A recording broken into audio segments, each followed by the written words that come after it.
حي الشباب العاملين خير الكتائب أجمعين، من شيدوا صرح الرشاد ليرفعوا لله دين. حي الشباب العاملين خير الكتائب أجمعين، من شيدوا.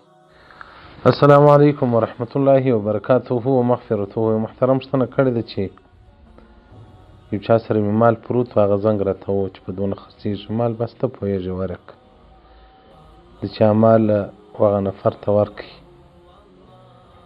نفر مال ځینې ویوړی ول 5 ورځې بعد که مې درته راوړی نیکه وم، که مې نه درته راوړی نو معلومه شو چې ما رانیولی دي. نو اوس له هغو څخه مال غلو یوړی. اوس هغه نفر ته زه وایم همدا سودا خو تا راکړې ده، زما حق له تا سره کېږي.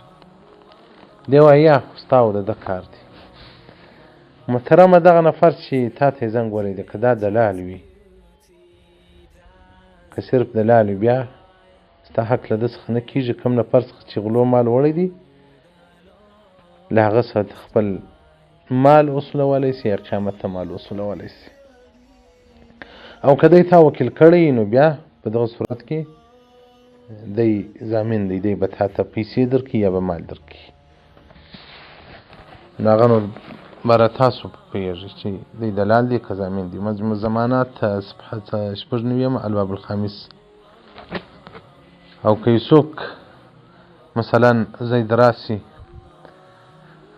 د عمر څخه شی رانیسي، وایي دا راغه که زه یې وړمه، که مې خوښ سو پیسې بیا راوړم، که مې نه سو خوښ درته رابیا وړم. پر لار باندې ځین مات سو، هلاک سو، بس پر هغه دي تاوان یې پر هغه دی. نو دی نو نه دی چې ستا مال یې یوړی، که غلو ځینې یوړی، که مات سو، که خراب سو، نو باران ستا حق نه کېږي. یا دی به تا ته سم مال درکړي یا به قیمت درکړي. والسلام علیکم ورحمة الله وبرکاته.